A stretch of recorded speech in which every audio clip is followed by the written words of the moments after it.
Salut, je m'appelle Tom. Un jour, j'ai fait quelque chose de terrible à mon beau-père. Si j'avais été à sa place, j'aurais eu beaucoup de mal à l'accepter. Voici l'histoire. Cela faisait environ 2 ans que mes parents avaient divorcé et j'espérais depuis tout ce temps que mon père reviendrait. Mais quand ma mère s'est remariée, j'ai finalement compris que cela n'arriverait jamais. Ce n'est pas que je n'étais pas heureux que ma mère ait retrouvé l'amour, mais je n'aimais pas vraiment son nouveau mari. Il s'appelle Derek. Il n'est pas méchant du tout et c'est une personne avec laquelle il est facile de s'entendre, mais il essaie toujours de parler avec moi. Il veut que nous passions beaucoup de temps ensemble et cela me rend dingue. J'ai déjà un père et je n'en veux pas vraiment un deuxième dans ma vie. Je me souviens qu'un jour, j'ai eu une grosse dispute avec ma mère à cause d'une énième proposition de Derek de faire un voyage en famille le week-end qui arrivait. Je préférais vraiment rester à la maison et jouer aux jeux vidéo comme j'ai l'habitude de faire. En plus, rester à la maison était toujours plus sympa que passer du temps avec eux. Mais quand j'ai gentiment refusé d'y aller, Derek a commencé à essayer de me convaincre en me disant à quel point ça allait être merveilleux, etc. Nous étions en train de dîner à ce moment-là et je me suis tellement énervé que j'ai renversé mon assiette par terre qui s'est brisée en répandant tout mon repas sur le sol. Puis je me suis levé et je suis allé dans ma chambre. Ma mère m'a suivi et m'a dit avec rage que j'irais avec eux sans rechigner et que je ferais mieux de faire semblant de me réjouir, sinon je jouerais plus jamais aux jeux vidéo de ma vie. Bon sang, j'étais tellement en colère. Comment ose-t-elle se mêler de ma vie ? Pourquoi devrais-je renoncer à mes jeux vidéo pour un stupide week-end en famille ? Je sentais que j'avais besoin de me faire entendre à nouveau, mais je n'avais pas envie de raconter ça à mes amis. Alors j'ai allumé mon ordinateur, je me suis connecté à mon jeu Minecraft préféré et j'ai brièvement décrit la situation à mes amis virtuels. Heureusement, ils sont toujours de mon côté. C'était loin d'être la première fois que je me plaignais auprès d'eux de ma situation de vie. Ils connaissaient donc toute l'histoire à propos de mon beau-père. Au fur et à mesure que notre discussion se poursuivait, je me disais qu'il fallait que je punisse Derek pour son insistance démesurée. L'un des autres joueurs m'avait même donné une idée de la façon dont je pourrais m'échapper des vacances en famille. J'ai donc élaboré un plan. J'ai cherché sur Internet pour savoir comment fonctionne un moteur de voiture. J'ai attendu jusqu'à tard le soir que tout le monde dans la maison s'endorme, je me suis introduit dans le garage et j'ai ouvert le capot de la voiture. Derek avait prévu de tous nous conduire à la plage le lendemain matin, mais cela lui serait impossible si le moteur de la voiture ne démarrait pas. J'avais une lampe de poche et des ciseaux dans les mains quand j'ai aperçu un gros tube dans le fond.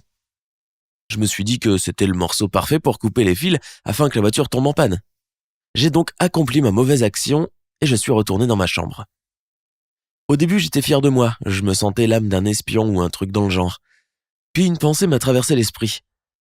Et si j'avais fait quelque chose de mal et que j'avais coupé le mauvais câble ou je ne sais quoi ? Et si la voiture démarre de toute façon mais qu'il lui arrive quelque chose de grave sur la route ? Et si on allait tous être blessés ? Surtout maman. Cette nuit-là fut terrible pour moi. Je n'arrivais pas à trouver le sommeil et quand j'ai enfin réussi à m'endormir, j'ai fait des rêves terrifiants sur la façon dont la voiture pourrait exploser et sur Derek et maman dans d'atroces souffrances, comme on peut le voir dans certains films hollywoodiens. Je savais que je devais avouer le lendemain matin. J'ai trouvé mes parents en bas en train de prendre le petit déjeuner et j'avais décidé de leur avouer ce que j'avais fait la veille au soir. Pas besoin, je suppose, de décrire à quel point j'avais honte. Je me tenais là, la tête aussi basse que possible, afin d'éviter le regard de ma mère. J'étais même désolé pour la voiture de Derek, puisqu'il allait probablement devoir la conduire au garage pour la faire réparer d'une façon ou d'une autre, et cela pourrait coûter une belle fortune. C'était la minute de silence la plus longue de ma vie, mais sa réaction m'a beaucoup surpris. La seule chose qu'il a dite après une longue pause a été « Allons dans le garage pour voir ce qui ne va pas avec cette voiture ». Quand nous sommes sortis de la cuisine, maman n'avait toujours pas dit un mot, mais je pouvais sentir la tension même si j'avais le dos tourné. Puis j'ai montré à Derek le tuyau de raccordement que j'avais coupé. Je pensais que maintenant, alors que ma mère ne pouvait plus nous voir ni nous entendre, il allait me dire à quel point ce que j'avais fait était stupide et immature, mais il ne l'a pas fait. Il n'a pas essayé de me réprimander ou quoi que ce soit. À la place, il m'a donné une lampe de poche, puis il m'a demandé d'aller chercher un outil dans la boîte à outils et ainsi de suite. Au bout d'une demi-heure, il a réussi à atteindre le tuyau que j'avais coupé. Il a soudain vu un autre défaut sur l'un des autres fils. Il m'a dit que j'avais seulement coupé le tuyau menant au système de climatisation et que ce n'était pas si grave pour le moteur.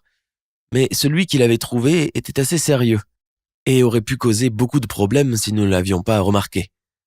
Puis il m'a surpris une deuxième fois ce matin-là, en me remerciant d'avoir eu le courage et l'honnêteté de tout leur raconter. Depuis, quelque chose a changé dans ma vie. Je n'ai plus du tout de mauvais sentiments à l'égard de mon beau-père. Maintenant, nous jouons à des jeux de société ensemble, et il m'a aussi appris à jouer aux échecs. Et il m'arrive même de gagner. J'ai entièrement le droit de passer mon temps libre comme je l'entends, et quand je dis que je veux jouer sur mon ordinateur, personne ne s'y oppose.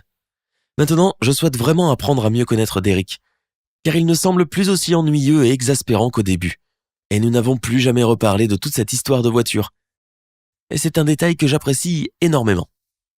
Je sais que beaucoup de familles aujourd'hui sont comme la mienne, et que bon nombre d'entre vous ont aussi un beau-père ou une belle-mère. Si c'est le cas, parlez de votre relation avec eux dans les commentaires sous cette vidéo. Et n'hésitez pas à partager mon histoire avec vos amis.